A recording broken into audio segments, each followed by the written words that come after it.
Baik, Assalamualaikum warahmatullahi wabarakatuh. Jumpa lagi ya di channel saya, Kenzo Flash Tutorial. Oke, kali ini saya kedatangan Oppo A5s ya, dengan kerusakan LCD mati sebelah ya, ataupun hitam sebelah kayak seperti di gambar. Sebelum itu langsung saja ya, kita bongkar HP-nya, kita keluarkan kartu slot SIM-nya, kita singkirkan terlebih dahulu, dan kita akan membuka back covernya dari belakang. Untuk Oppo A5s ini beda ya, maksudnya sudah HP zaman sekarang ya, seperti zaman sekarang ya.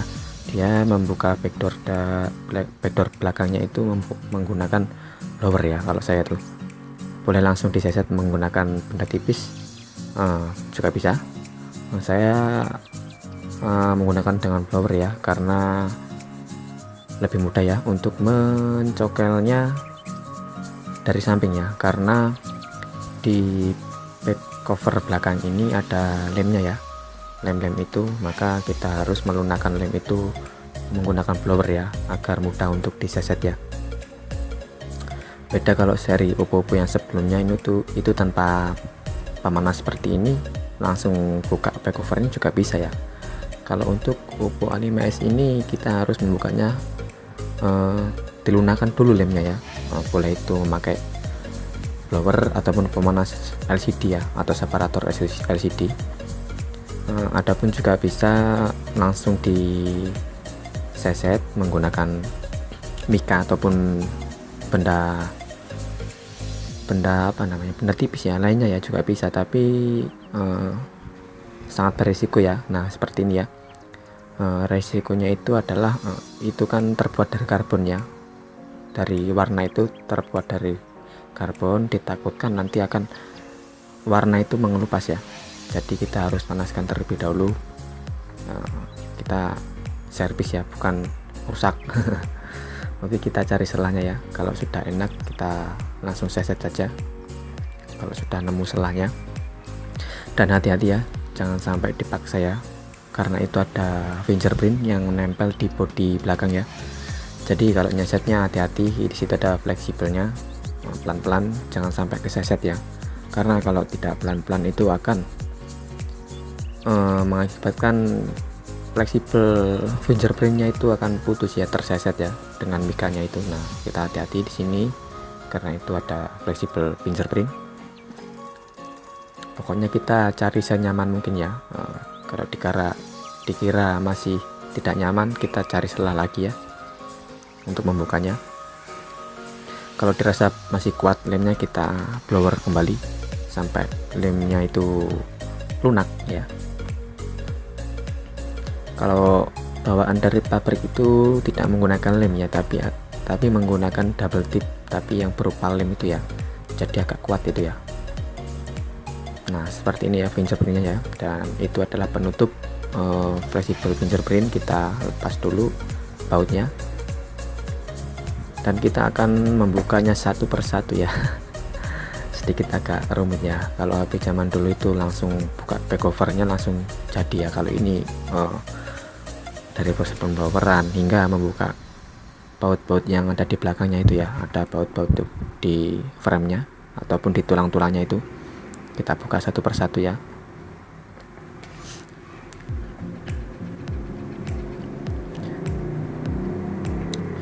Sebenarnya kalau pergantian LCD seperti ini atau HP keluaran tahun 2020 ke atas itu agak enak-enak sulit ya.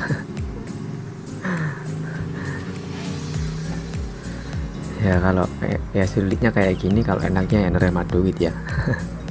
enggak bercanda ya, kita ambil hikmahnya saja ya. Kita seorang teknisi itu harus bersabar ya, apapun yang dikerjakan kita harus bersabar ya. Kita buka itu framenya dari samping dan buka semua baterainya gitu kan, ada pencabut baterai ya ataupun plastik untuk mencabut. Kita tarik saja ya, jangan sungkan-sungkan kita tarik cet gitu ya. Langsung lepas ya. Nah, kita tarik juga plastik yang ada di frame-nya.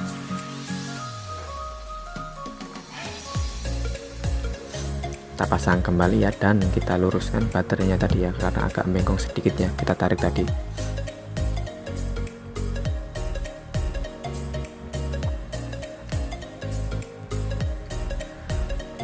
Di sini saya sudah menyiapkan LCD baru, dan di sini saya belinya di online lewat Shopee ya. Karena tuh saya males ya kalau mau belanja itu agak jauh ya dari sini, dari tempat servis saya, dari ke toko spare part itu ya agak jauh, makanya saya mager ya, mending online lah. Ini sekitar datangnya 3 harian ya, dan ini itu ada tulisan apa itu nggak tahu. Kita tes terlebih dahulu ya LCD-nya apakah berfungsi dengan baik ya. Karena LCD baru itu kita tidak bisa menjamin apakah LCD itu berfungsi dengan baik ya. Terkadang kita sering nemu juga ya, LCD baru itu sering error ya. Sering errornya tuh gini, sebelum pemasangan LCD ataupun pengeleman LCD, setelah dites itu normal-normal saja ya. Akan tetapi setelah pengeleman ataupun setelah pemasangan, ketika user mau ambil HP itu, ternyata kurang lebih 3 hari itu balik lagi si user ya. Dan ngeluh kalau LCD-nya itu error ya, ataupun sentuhnya error, ataupun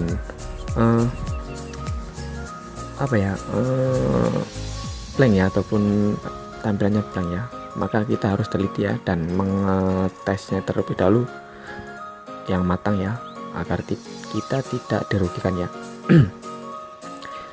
Nah, kalau ini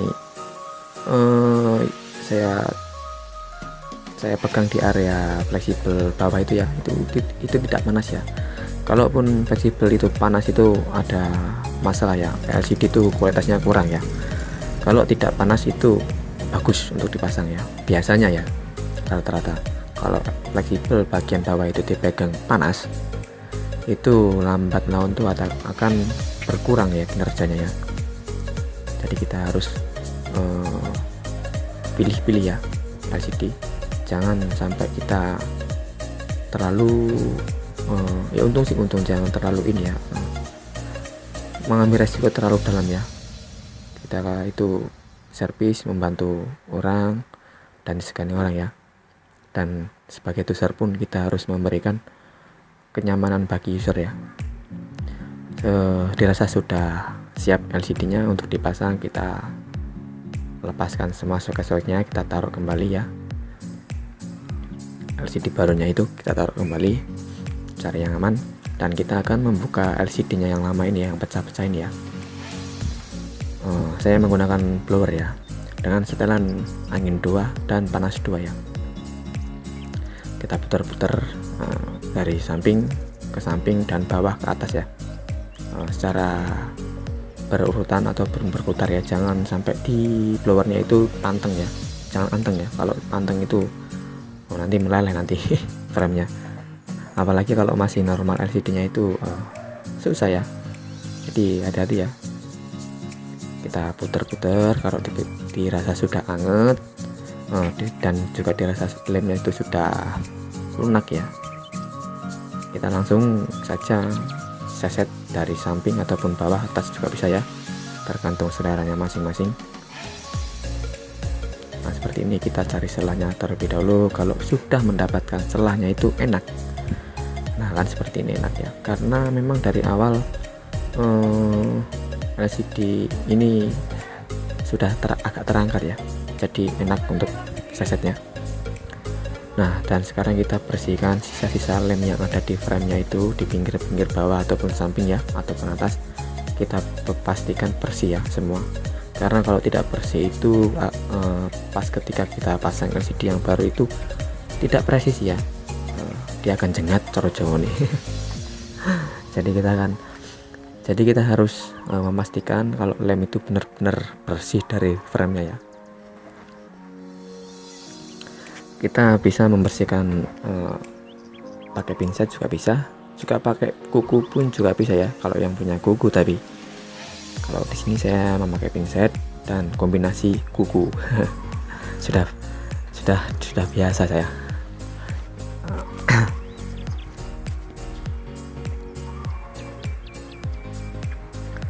Nah, kalau sudah dirasa sudah hilang lem-lemnya, kita bersihkan sisa-sisanya dari ataupun kotor-kotoran yang masih menempel di frame ya. Kita bersihkan dengan sikat ataupun dengan kuas ya. Kita pastikan bersih semua. Nah, setelah kita pastikan bersih, kita lem ya. Frame-nya itu kita lem. Saya menggunakan lem LCD T7000 karena itu enak ya dipakai, tidak gampang cara Jawa ini ngabar ya, tidak gampang ngeras ya, jadi enak. Dia itu pun lemnya itu cepat kering ya, jadi enak.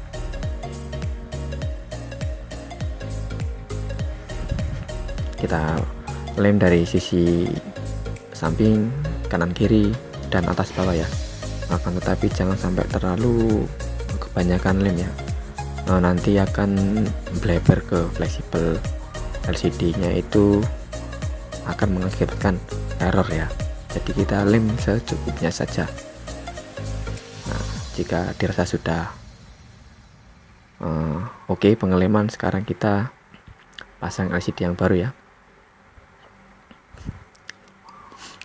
Nah, di sini kita lepaskan segelnya itu ya, yang segel menempel di LCD itu kita lepaskan sama pinset atau pinset sama cutter ataupun silet ya. Tujuan untuk melepas segel ini agar supaya LCD itu bisa presisi ya.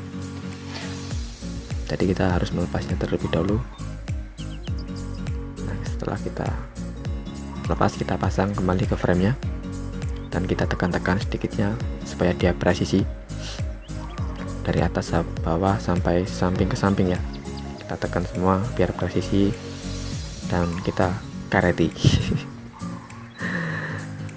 Dan saya itu enaknya pakai karet ya, entah nyaman sama pakai karet ini nyaman ya. Alhamdulillah belum tingkat kegagalannya itu sedikit ya pakai karet ya. Nah, dan saya tambahin sama penjepit LCD ya, itu bukan cepet cara Jawa nih ya tapi itu LCD penjepit LCD. Nah, dirasa kita sudah kering lemnya, kita angkat dan kita lepaskan semua karet dan kita pasang baterainya ya, pasang baterainya itu,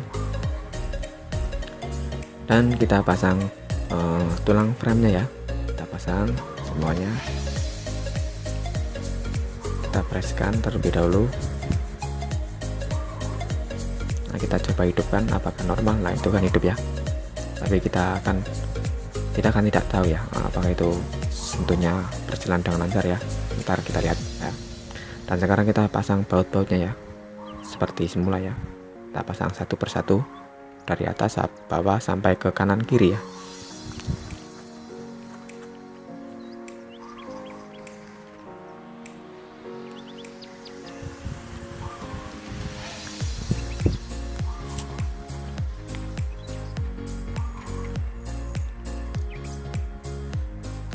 Kita pasang satu persatu. Di sini saya tidak niat menggurui ya, kan saya tidak niat untuk menggurui. Saya hanya untuk sekedar untuk membagikan apa yang pengalaman apa yang saya dapat ya, dan semoga saja ini membantu teman-teman ya, supaya kalau HP-nya ada masalah dengan LCD ya bisalah untuk diganti sendiri ya, karena mengingat biaya LCD itu mahal ya. Jadi yang low budget untuk ganti LCD ke tukang servis itu tidak kuat ya, akhirnya tidak jadi ganti LCD. Nah, makanya itu saya membuat video ini agar teman-teman tuh bisa dapat wawasan lagi ya. Dan ini saya tes lah dari touchscreen, kita tes terlebih dahulu apakah berfungsi dengan baik, dan saya akan mengetesnya tingkat kecerahannya ya, apakah dia bisa diatur ternyata mantap ya. Nah setelah semuanya sudah oke, kita lem kembali ya backdoor belakang ya. Nah, kalau yang dapat seperti ini tuh boros lem. Tapi nggak apa-apa lah ya. Seiring perkembangan zaman itu pasti melesat ya, selalu meningkat ya, jadi ya nikmati saja. Kita lem ya dari sisi ke sisi ya, jangan banyak-banyak ya, nanti akan mengganjal. Kita butuh secukupnya saja lemnya, dan kita pasang dulu fingerprintnya ya, ataupun fleksibel fingerprint. Kita pasang ke soketnya, lalu kita tutup dengan penutup pelindung fingerprintnya ya, dan kita baut ya, kita baut. Dan setelah kita baut, kita pasang backdoor belakang. Nah pastikan kita presisikan ya backdoor belakangnya, biar tidak dongol. Dan kita kareti lagi. Kebanyakan karet dan lem di sini ya, nggak apa-apa lah.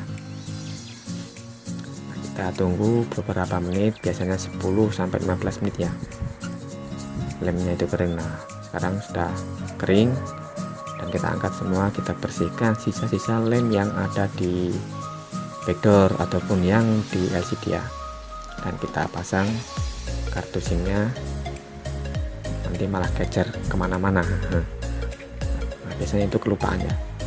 Nah kita nyalakan ulang, kita bersihkan kembali biar rapi ya. Itu kan pasti ada sisa-sisa pengeleman ya, pada saat waktu pemasangan itu kita bersihkan kembali ya, biar rapi. Kerja itu rapi ya, harus rapi ya, supaya user itu senang. Nah, bersihkan sama kuku ya, kita gosok-gosok saja di pinggir-pinggirannya itu supaya lem itu hilang ya. Lem hilang. Nah kita tambahkan sedikit kayu putih agar biar kinclong. Boleh memakai kayu putih ataupun thinner ya, sama saja.